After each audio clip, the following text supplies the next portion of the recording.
นักเลยพี่น้องเกือบเวียกบัดมือบ่ชีวิตบ่รอดเครื่องเลยคิดอยู่ว่าตอนมันเจ็บแห้งว่าสิได้มีชีวิตมานั่งอยู่แบบสิโอ้ว่าสิบ่มีชีวิตอีกแล้วว่าสิว่าสิคิดว่าสิบ่มีชีวิตอีกแล้วว่าซั่นซะเด้ออ้ายดีว่าป้าลุงที่อันและพ่อแม่และใจดีทั้งหลายที่ยินมือเขามาช่วยชีวิตเจ้าชีวิตของน้องและของลูกเนี่ยเนาะ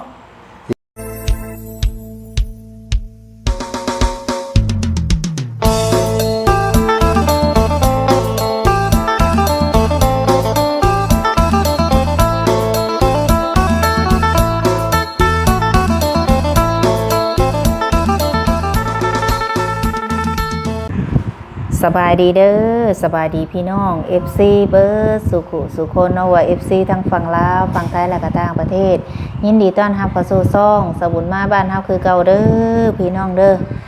มาพบมาพ้อกันคือเก่าคือเดิมพี่น้องเอ้ยเนาะเพิ่มเติมก็อยู่เพื่อนเจ้าของเด้อเนาะหลังจากที่เฮากลับมาแต่ห้องหมอหรือว่าโรงพยาบาลมุกดาหารนั่นแหละพี่น้องเอ้ยทางสบุญก็มื้อเช้านี่ซับซนอยู่พี่น้องนั่นนี่ก็เลยยังบ่ได้ถ่ายคลิปลงจากคลิปเนาะมื้อนี้ก็มีโอกาสเนาะก็เลยมานั่งอัดคลิปพี่น้องเอ้ยสิเว้าเกี่ยวกับอาการของพ่อโชคชัยนั่นแหละ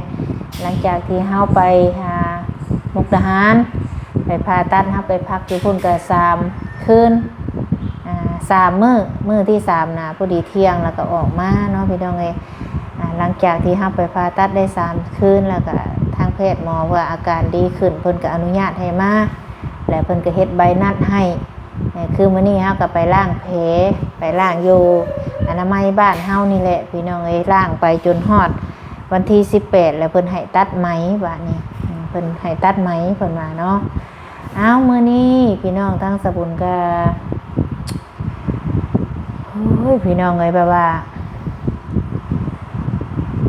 ถือว่าแบบเคาะให้กับว่าแม่นะพี่น้องที่เข้ามาลุมกับครอบครัวของสบุญเนาะจากนั้นผัดมาพอโศกใส่เก็บท้องแบบกระทันหันพี่น้องเอ้ย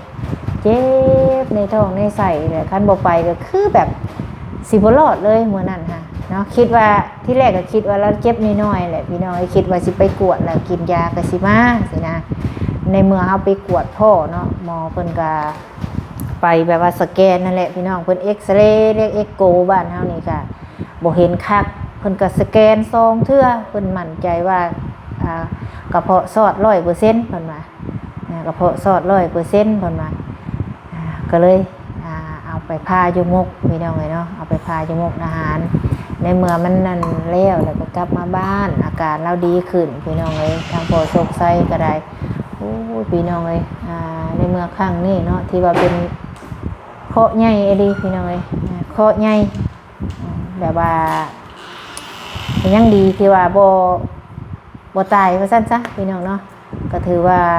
เกือบแล้วนะคันไปบ่ทันก็เกือบตัวนี้ฮะ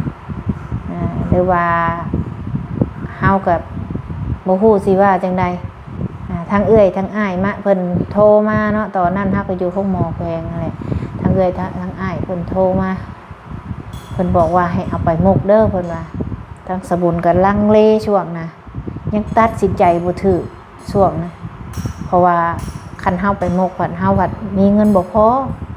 เลยคิดว่าสิเอาจังใดดีเด้แบบนั่งให้ใส่กันกับลูกนะกูสิเฮ็ดจังใดดีเด้ว่าซั่นคิดแน่ลังเลแน่ถ้าไปอยู่หั่นก็จักคิดจังใดพอดีเอื้อยเพิ่นโทรมาว่าจังใดก็เอาไปก่อน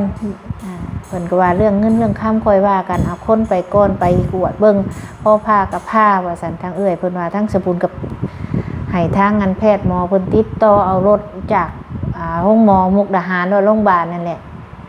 เฮาบ่ฮู้ดอกว่าเป็นห้องหมออีหยังพี่น้องมีแต่รถเพิ่นมาเอาแล้วขึ้นรถปึ๊ดปัดไปอย่างเดียวบ่ได้สนน้ำอีหยัง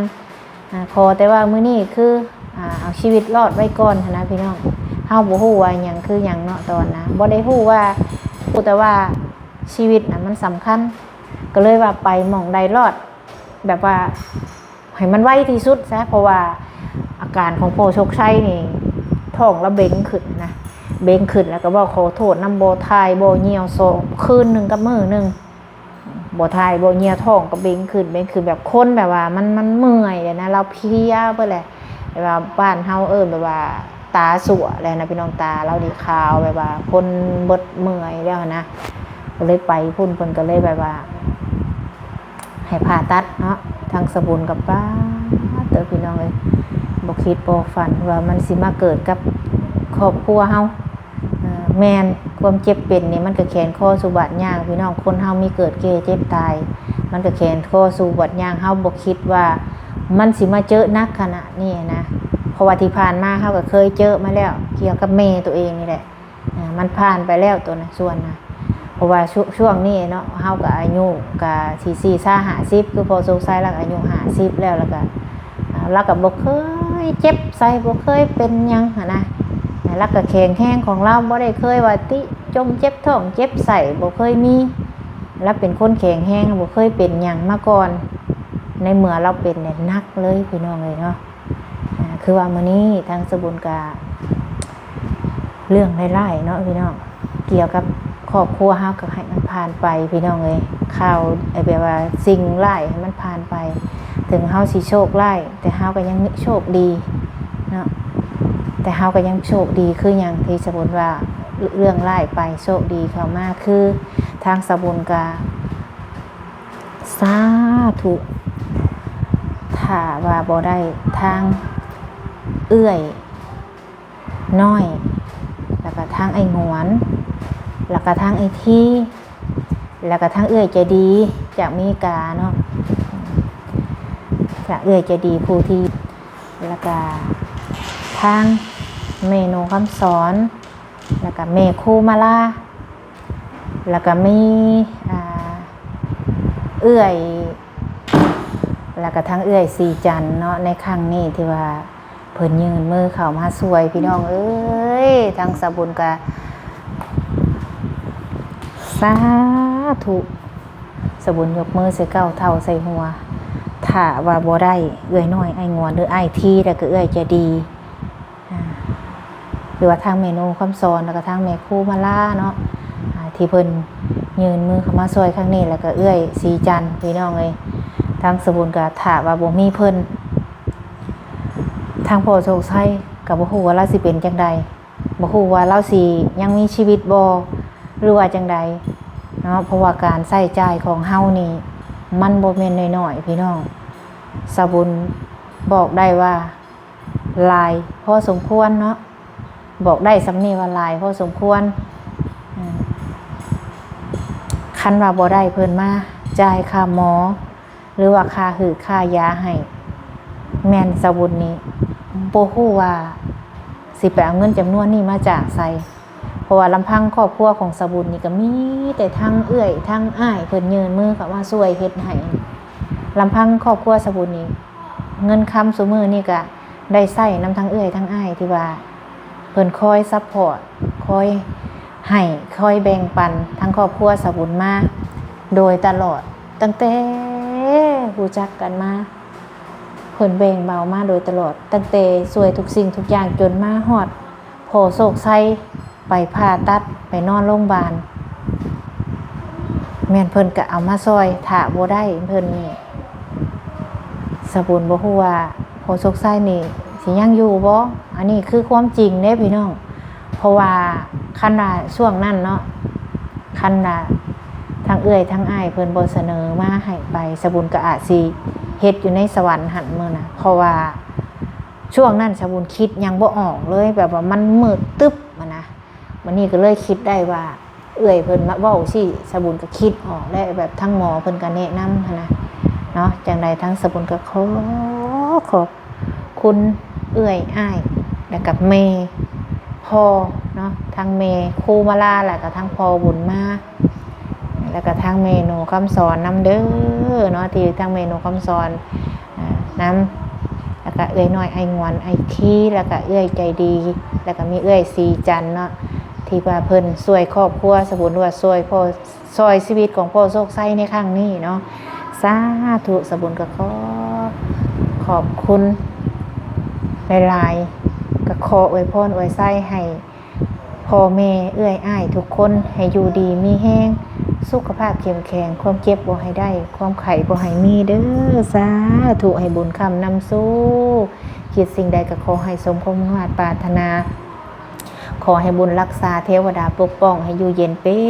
นสุขกายสบายใจมีแต่ความสุขความเจริญเด้อสาธุให้อายุมั่นขวัญยืนเบิดสุขุสุขคนเนาะที่ยืนมือเข้ามาซอยทางครอบครัวสบุญว่าซอยชีวิตของพ่อโศกไสเอาไว้เนาะสาธุเดี๋ยวสิเอิ้นทางพ่อโศกไสเข้ามาก่อนเรานอนพักผ่อนอยู่พี่น้องในช่วงนะทางพ่อโศกไสย่างเข้ามาเลย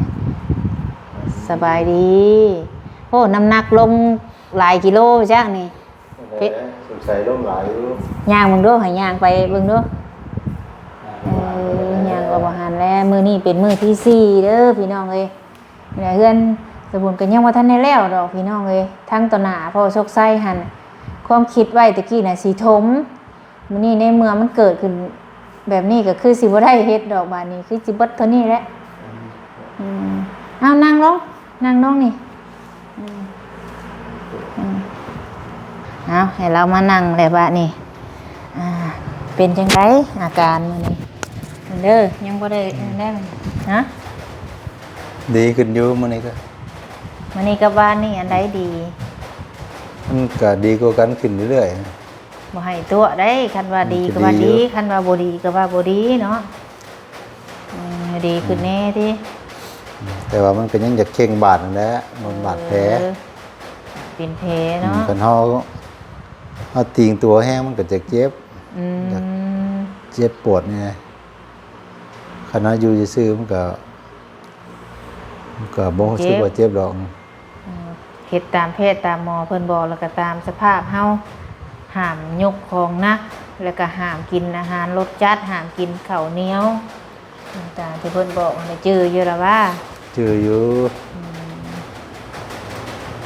มื้อนี้พาเพิ่นไปล้างแผลพี่น้องออกไปล้างอยู่นี่แหละสุขศาลาบ้านเฮาหรือว่าอนามัยนี่แหละอาการเพิ่นมื้อนี้ก็ไข้กว่าเมื่อวานเป็นจังได๋อาการอันตอนที่เจ้าสิเจ็บไหมนะเพราะว่ายังบ่ได้ถามเลยเพราะว่าเราเจ็บแฮงแบบมันเริ่มเจ็บขึ้นมันเป็นจังได๋ เดิมเจ็บแม่นบ่ แม่น ก็เฮ็ดเวียกปกติเนาะขึ้นมาแต่ดอกกาเนี่ยว่าสิไปอาบน้ำมันแหละไปอาบน้ำก็ก้มหุกแข้งหุกขาแต่มันรู้สึกว่าป๊าบในท้องนะมีหยังปาบนี่ก็บ่ถึงขั้นว่าแห้งหรอกเพราะรู้สึกว่าป๊าบมันก็สิรู้สึกเจ็บขึ้นเรื่อยๆนะเจ็บขึ้นเรื่อยก็พาขึ้นไปก็เปลี่ยนเสื้อผ้าครับเจ็บนักเขารู้สึกว่ามันนักเขาด้วยก็เลยโทรหาลูกชายนี่แหละบอกว่าเอามารับมาพอเนี่ยเขามาบ้านเนี่ยบอกมาหากินยาก็นักอะไร แต่ก็บ่เคยเจ็บแบบนี้มาก่อนซั่นซะ บ่เคยจักเทื่อแต่เฮ็ดเวียกเบิดมื้อนี่ก็บ่เคยตามในตัวเลยว่ามีอาการปวด บ่ได้เคยเจ็บน้ำโตน้ำใจบ่ได้เคยเจ็บน้ำใจ บ่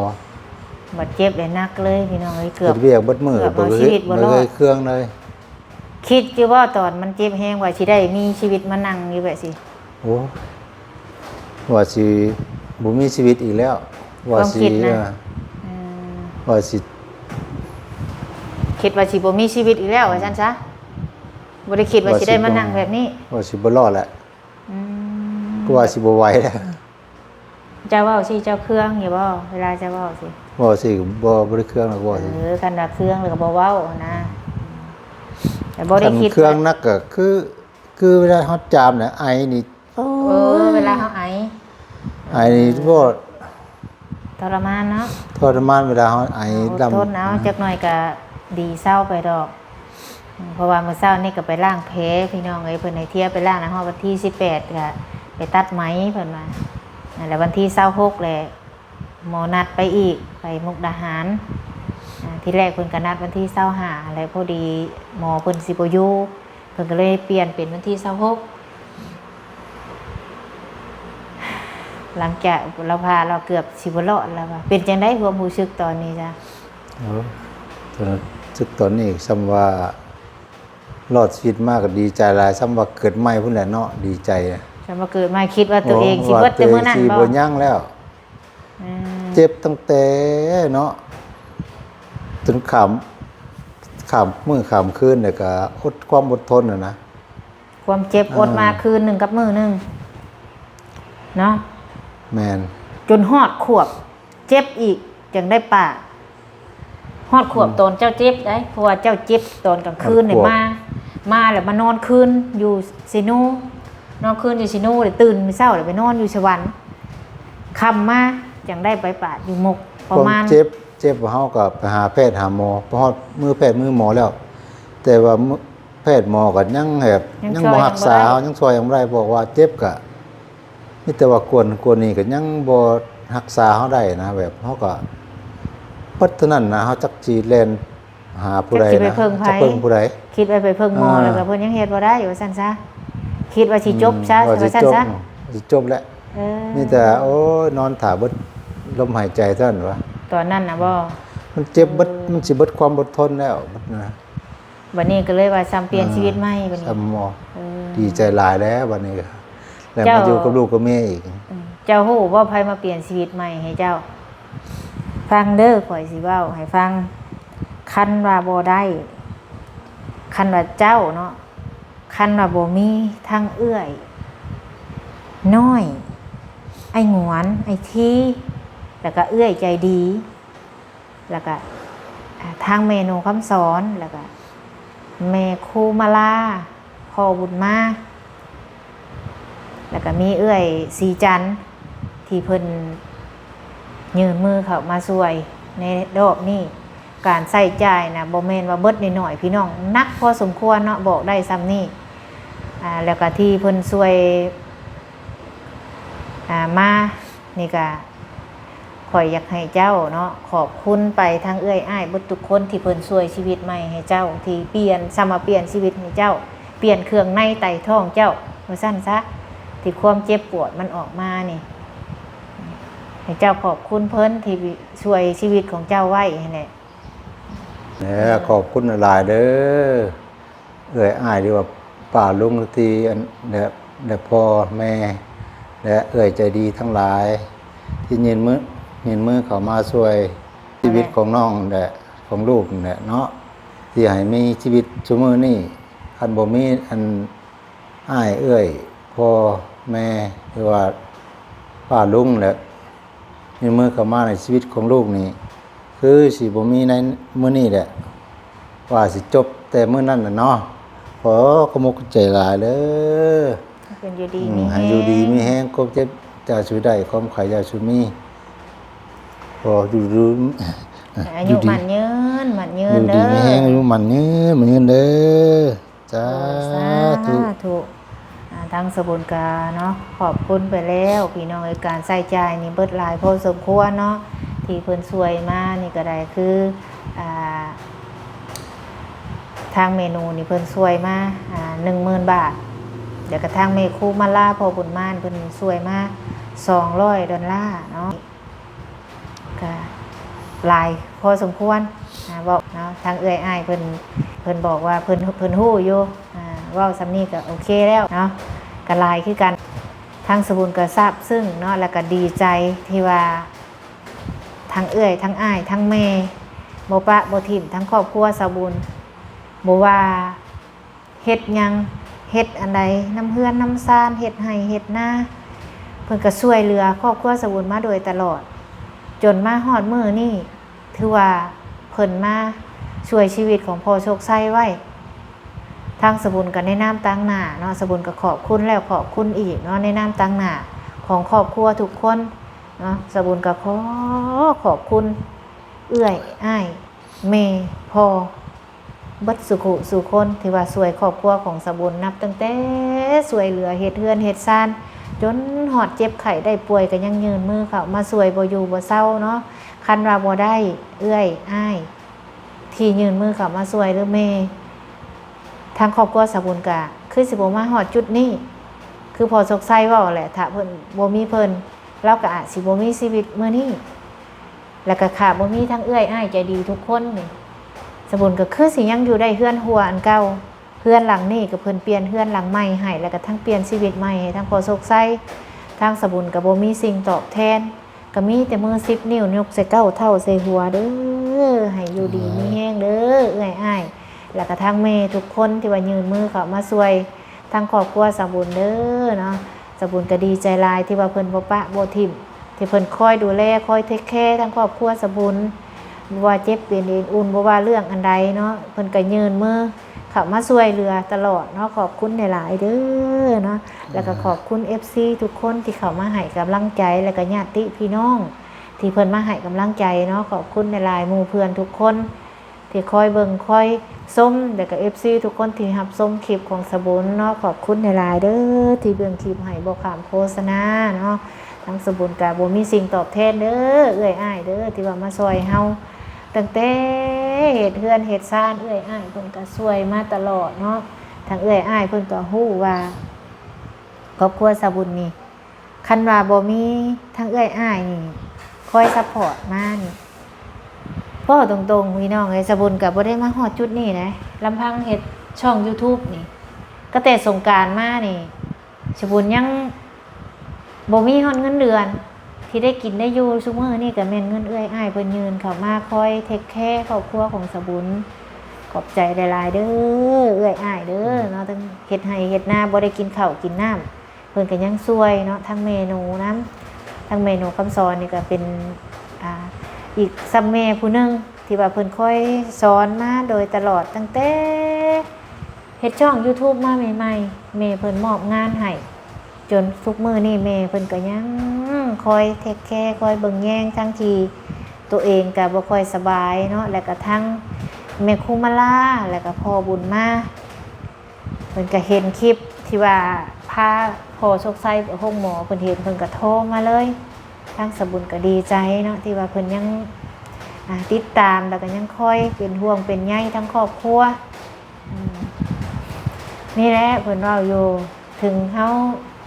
ก็แม่นโชคร้ายก็ให้มันไหลนี้บัดนี้ก็ให้มีแต่สิ่งดีๆเข้ามาที่ว่าเพิ่นก็เอื้อยอ้ายที่เข้ามาซอยชีวิตนี่แหละเจ้าก็อย่าไปกินแนวใดมันพิษบัดนี้คันกลับคืนอีกวันนี้ได้มันเป็นอีกวันนี้แหละบ่ยังได้หมอเพิ่นเว้าแนวใดมันกินเหล้าเบียร์สิกระลำระวังรักษาเอาแหละเฮาฮู้จักได้ว่ามันเจ็บปวดทรมานเบิดหลายส่ำใดเฮาก็ฮู้เนาะความเจ็บความทรมานเงินคำกำแก้วก็บ่แม่นว่าเบิดน้อยบ่เบิดน้อยสบุญได้แต่บอกว่าเบิดหลายบอกได้ซ้ำนี้เนาะทุกคนก็สิเข้าใจและคำว่าเบิดหลายคือมันบ่น้อยนะคันว่าบ่มีเอื้อยอ้ายก็แม่นว่าอาจสิได้ไปทำงานใส่หนี้เพิ่นแหละพี่น้องกับผู้ดีทั้งเอื้อยอ้ายเพิ่นยืนมือเข้ามาช่วยทั้งแม่เนาะเพิ่นก็เฮาก็โอ้ยดีใจหลายเงินส่วนที่ว่าเพิ่นให้มานี่ก็เพิ่นยังสิพามื้อเพิ่นไปนัดก็สิไปอีกพี่น้องก็สิเฮ็ดอันบัตรตัวนั้นเมียนแน่จังว่าสิเฮ็ดบัตรตัวนั้นเมียนความคิดความฝันตอนนั้นน่ะบ่ได้คิดว่าละสิเป็นจังซี่คิดว่าแล้วให้แล้วหน้าแหละทั้งเอื้อยเพิ่นก็ให้สาบเฮือนสาบซ่านแล้วก็เอาขี้ดินมาใส่อันบนมันโกนนี้ตัวหน้าห้องเก่านี่บัดนี้ก็ยามันเอาชีวิตคนไว้ก่อนเฮือนชานก็โจ๊ะไว้เลยเงินจำนวนที่เพิ่นว่าสิให้เฮ็ดนั่นสิบุญกับเอาไปให้หมอเพิ่นผ่าตัดพอโชคชัยเลยมื้อน่ะแล้วเพิ่นก็ยังเอามาตื้มให้อีกเนาะก็ขอบใจเด้อเอื้อยอ้ายบุญนะจักสิไปเปรียบเทียบใส่จังใดคันคืออยู่ใกล้กันคืออยู่นี่มันคืออยู่กรุงเทพนี่สบุญสิไปทำงานให้เพิ่นเอื้อยอ้ายทุกคนนี่มื้อนี้สิไปทูเฮือนให้ผู้นี้มื้อนี้สิไปให้ผู้นี้อันนี้มันไกลพี่น้องเอ้ยสิขี่ยนต์ไปก็บ่ฮอดเพิ่นฮอดบ่ให้ไปซ้ำคนนั้นไปต่างประเทศก็ได้อยากไปเห็นหน้าตัวจริงเพิ่นอยากไปเห็นว่าทั้งที่บ่แม่นญาติพี่น้องนี่แท้ๆสายเลือดสายยางเฮาแท้ๆนี่เป็นหยังเพิ่นจังมาซอยเฮานะเจ้าก็คิดเบิ่งนี่แหละให้เจ้าคิดเบิ่งคือทางเอื้อยใจดีนี่ก็มีแต่คุยทางโทรศัพท์ทางแม่หนูคำสอนนี่อันนี้เนาะขอโทษนะยังบ่ได้เคยเห็นหน้าเพิ่นจ้าเทื่อก็มีแต่คุยแต่โทรศัพท์ แม่เราก็คอยซอยคอยเทคแคร์มาโดยตลอดคือแม่ครูมาล่าพอบุญมายังเคยเห็นหน้าเพิ่นโทรมาแล้วเพิ่นเปิดกล้องให้เบิ่งเนาะสบุญก็แคปรูปไว้เอาไว้แยงเด้อแม่เด้อไว้เบิ่งไว้เบิ่งแยงเวลาพ่อแม่โดนๆเพิ่นโทรมาอะไรสิโดนๆโทรหาเพิ่นแล้วก็เอาไว้ว่าคิดฮอดแล้วก็ไว้เบิ่งเพิ่นคือทางเมนูนี้ยังบ่ได้เห็นหน้าเพิ่นจักเทื่อแต่ว่าเวลาเพิ่นโทรมานี่เพิ่นก็บอกสอนซ้ำลูกซ้ำเต้านับถือเพิ่นซ้ำแม่คือเอ้ยน้อยนี่ค่ะบ่อยากสิเว้ามื้อนึงจักเทื่อจนบ่ได้นับที่คุยน่ะเพิ่นก็โอ้ยน้อยสาธุเด้อทางเอ้ยน้อยเวลาน้องเฮ็ดหยังเพิ่นก็คอยตักเตือนทางไอทีคือกันบอกสอนซ้ำน้องแค่นุ่งเพิ่นก็ได้แนวใดเฮาเฮ็ดบ่ถูกเพิ่นก็ติเตียนเฮามาเฮาก็ขอบคุณเบิดทุกคนเนาะแล้วก็ทางเอ้ยเตี้ยโอ้ยแล้วก็ทางเอ้ยใจดีเนาะที่ว่าเพิ่นนั้นช่วยสบุญมานี่ก็ได้กับคุยเพิ่นนี่ก็เคยเห็นแล้วเคยเห็นหน้าเพิ่นอยู่ผู้นี้ก็ได้เนาะทั้งสบุญก็ได้เอาฮูบเอาหยังเมียนไว้เบิ่งไว้แยงเป็นได้เจ็บบ่ บ่พิงเข้ามา สาพี่น้องเอ้ยเว้ามื้อนี้ก็ถือว่าหลายพอสมควรเนาะแต่สบุญก็สิขอจบคลิปก่อนเด้อพี่น้องเด้อถ้าว่าคำใดที่ว่าสบุญเว้าผิดพลาดไปหรือว่าเว้าบ่ม่วนนวลหูสบุญก็ขอโทษขออภัยพ่อแม่พี่น้องเบิดสุคนในคลิปนี้ก็สิขอจบก่อนเด้อพี่น้องเด้อเนาะพอกันในคลิปหน้าคลิปนี้สำบายดี